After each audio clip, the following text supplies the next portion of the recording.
अभी फाल्गुन महीने की शुक्ल पक्ष की एकादशी आ रही है 27 फरवरी 2026 को। एकादशी तिथि का प्रवेश जो है वो 27 फरवरी अर्ली मॉर्निंग कहें अथवा 26 फरवरी की देर रात, यानी 26 फरवरी की देर रात 12:33 से एकादशी तिथि शुरू हो जाएगी। पूरे 27 फरवरी को पूरे दिन और रात्रि में 11:32 तक रहेगी। उसके बाद द्वादशी तिथि लग जाएगी।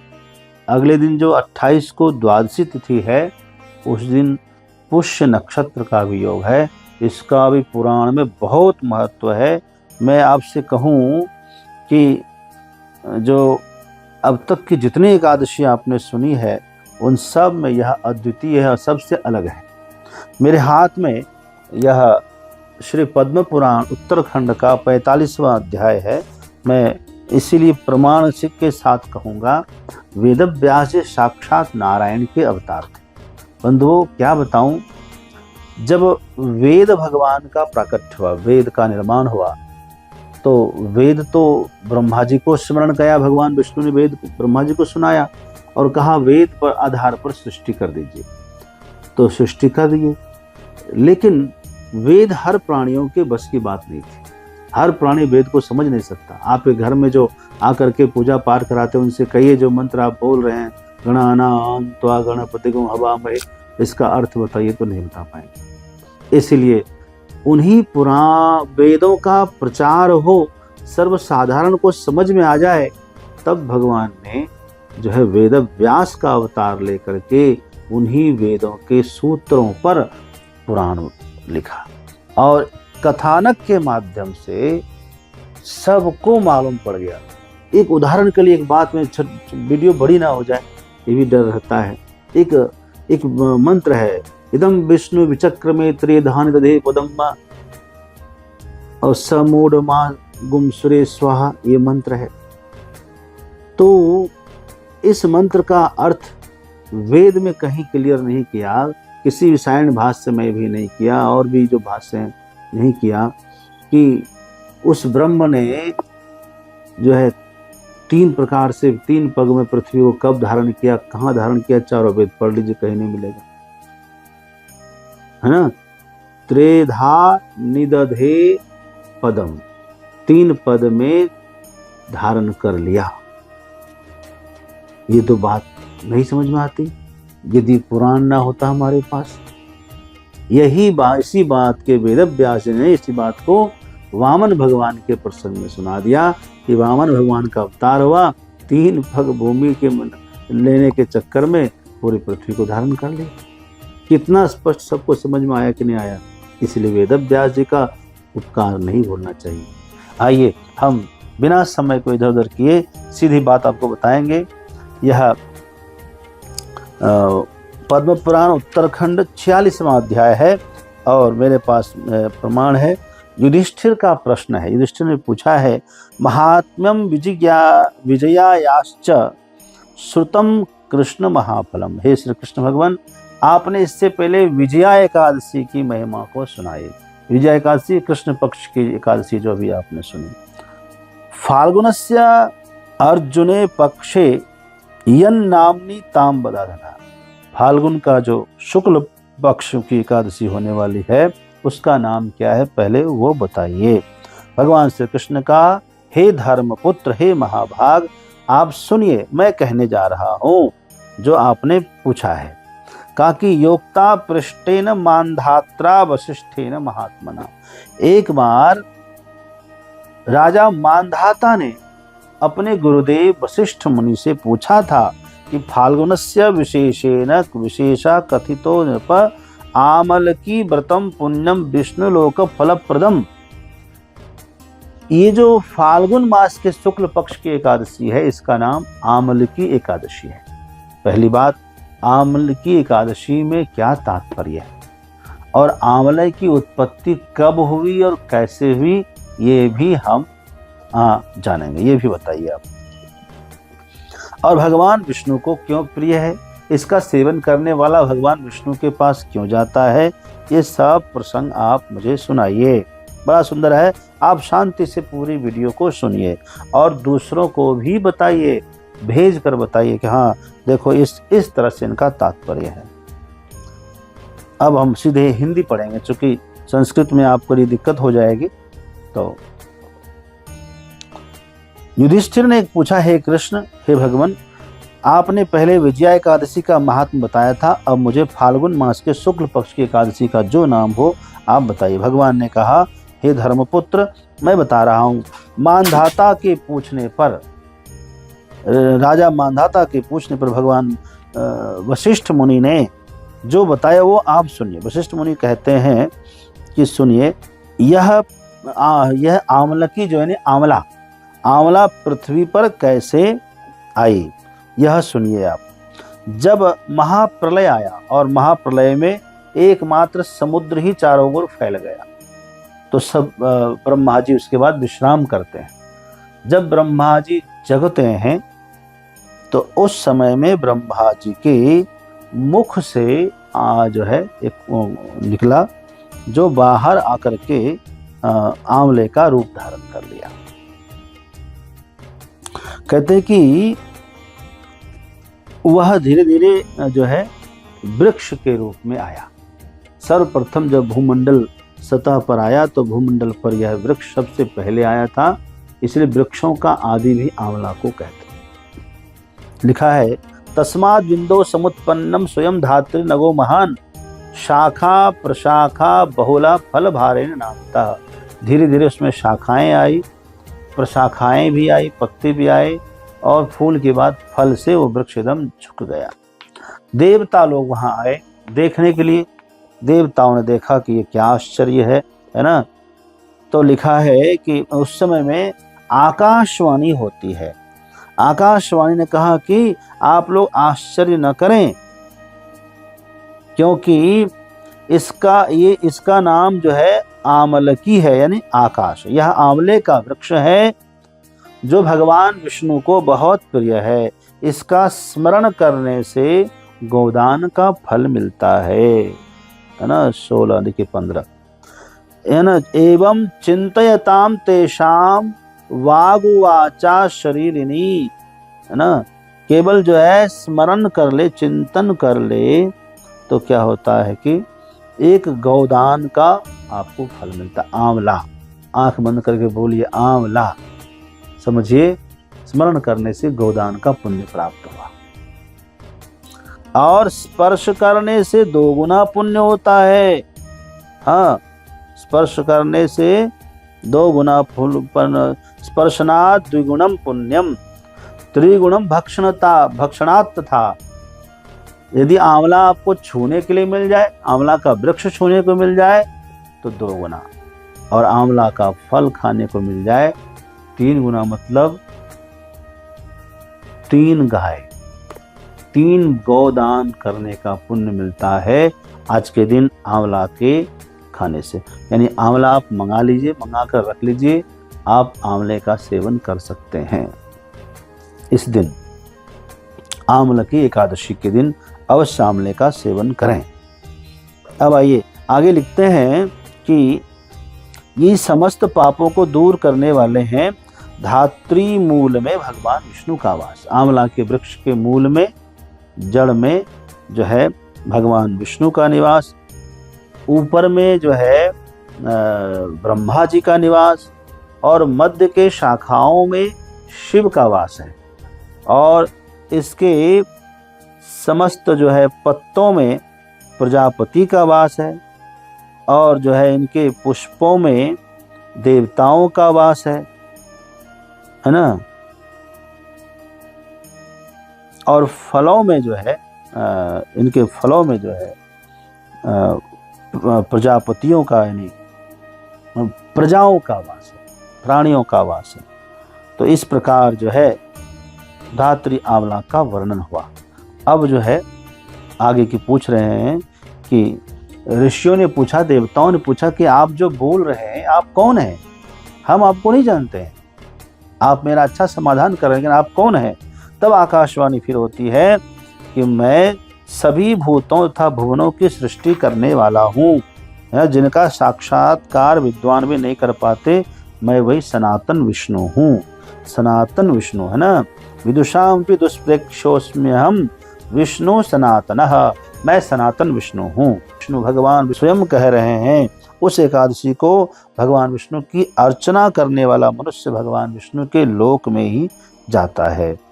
ऋषियों ने कहा कि आपको हम नमस्कार करते हैं, यह कोई उपाय बताइए जिससे यह परिपूर्ण व्रत हो सके।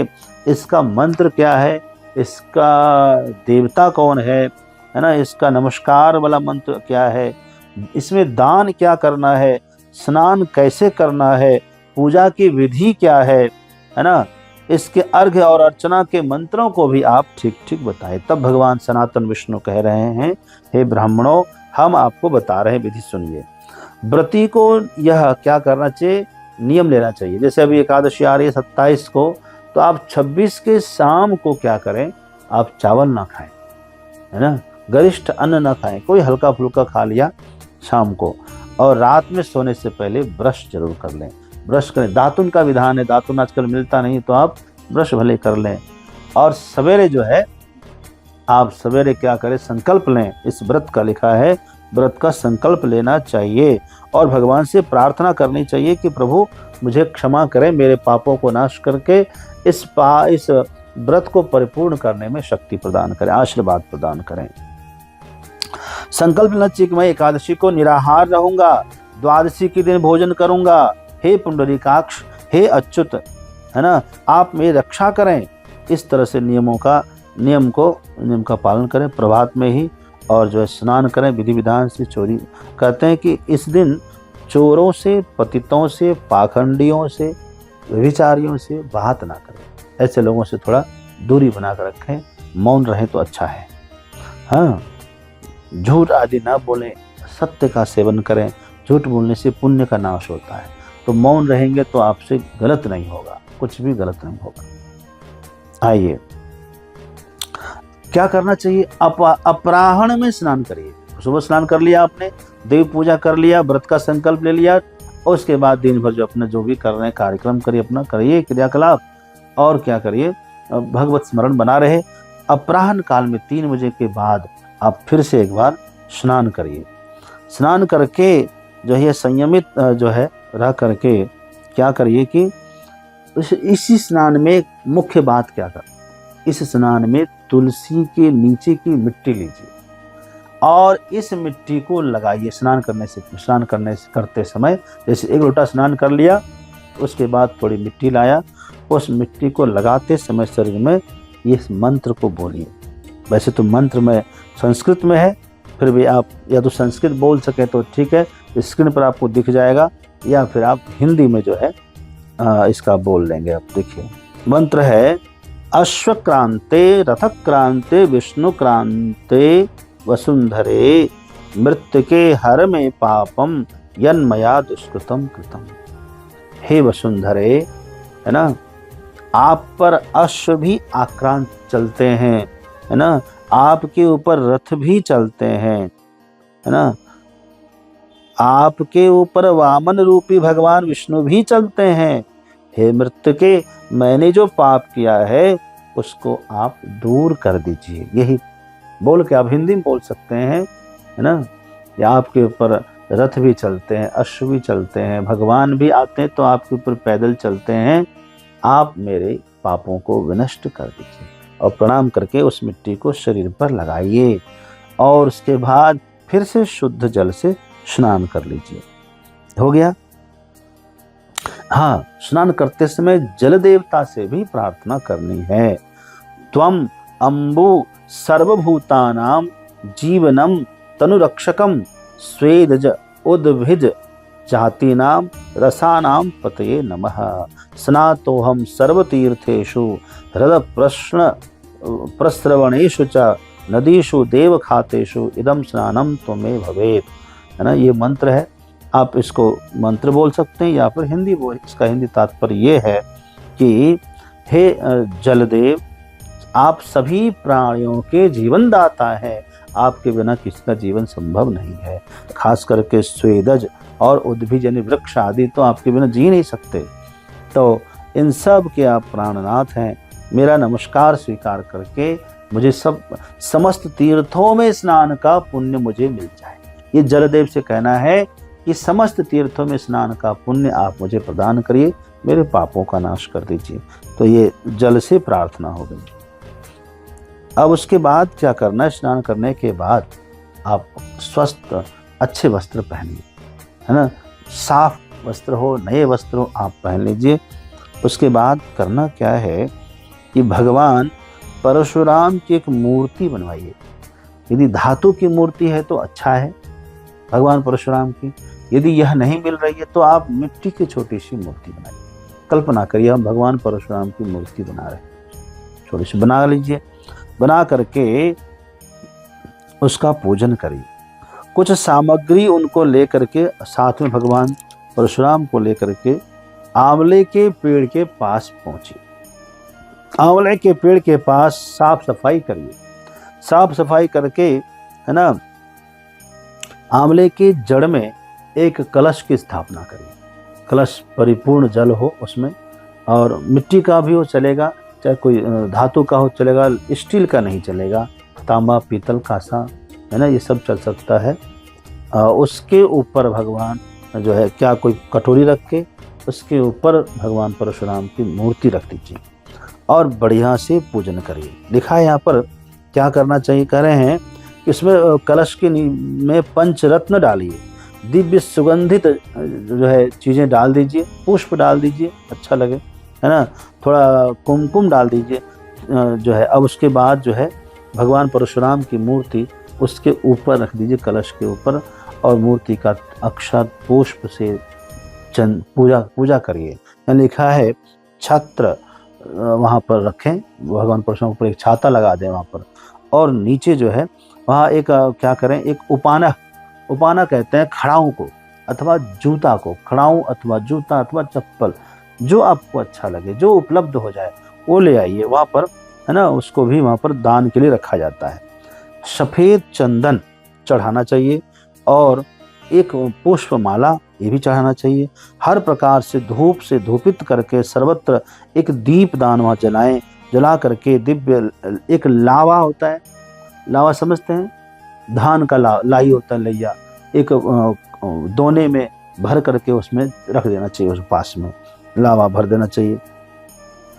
धान का लैया ना मिले तो आप मखान रख दीजिए, ऐसा कुछ वहाँ रख देना पड़ता है। भर कर पात्र रखें, उसके ऊपर जो है भगवान परशुराम की पूजा करें, और कुछ मंत्र जैसे दामोदराय नमः, ये मंत्र है, भगवान के चरणों का स्मरण करें, और पद्मनाभाय नमः, भगवान की उदर का ध्यान करें, श्रीवत्स धारणे नमः, है ना, हृदय की पूजा करें, चक्रणे नमः, है ना, बाहु की पूजा करें, गदिने नमः, दूसरे बाहु की पूजा करें, वैकुंठाय नमः, कंठ की पूजा करें, यज्ञ मुखाय नमः, मुख की पूजा करें, विशोक निधने नमः से भगवान की पूजा करें। इस प्रकार भगवान जो है परशुराम की विविध नामों से उनकी पूजा अर्चना करनी चाहिए। और अंत में वहीं पर बैठे बैठे आपको अर्घ्य देना है भगवान को, है ना, अर्घ्य दीजिए और बोलिए, हे देव देवेश, हे जमदग्नि सुत, आपको नमस्कार है, आप आंवला के साथ इस अर्घ्य को स्वीकार करें, और यह अर्घ्य का यही मंत्र है, स्वीकार करें, ठीक है। उसके बाद रात्रि में भजन कीर्तन जरूर करें, यह कार्यक्रम आप करें। लिखा है 108 परिक्रमा अथवा केवल 28 परिक्रमा भी आप कर सकते हैं आंवले की वृक्ष की, है ना, तो या तो 28 या फिर 108। लिखा है अष्टाधिकम शतम चैव अष्टाविंशति रेव वा, अथवा 28 तथा प्रभाते समय कृत्वा निराजनम हरे हे। इस प्रकार जो है पूजा कर करके आरती कर दीजिए, आपका कार्यक्रम पूरा हो गया।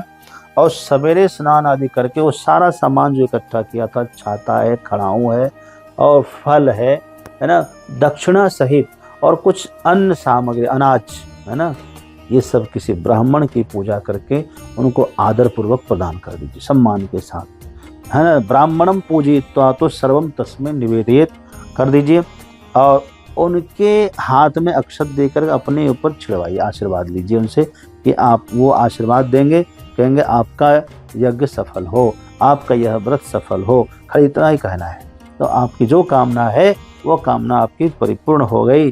विधिवत करके देख लीजिए, फल आपको अवश्य मिलने वाला है ना। इस प्रकार जो है ब्राह्मण भोजन कराइए, परिवार सहित उनको प्रणाम करके दक्षिणा देकर उनको विदा कर दीजिए। उसके बाद आप लोग फलाहार व्रत का पारण करिए। 28 फरवरी 2026 को व्रत का पारण कर लीजिए। अब इस व्रत का पारण में दो बात है कि पुष्य नक्षत्र का द्वादशी को योग है, या तो आप सुबह 9 बजे के बाद पारण कर लीजिए तो आपको दोनों फल मिल जाएगा। और जो है ये अगले दिन 1 मार्च को जो है रवि पुष्य योग भी बन रहा है, उसकी जानकारी हम अगले वीडियो में देंगे। वीडियो बड़ी हो जाएगी। बहुत बहुत शुभकामनाएं।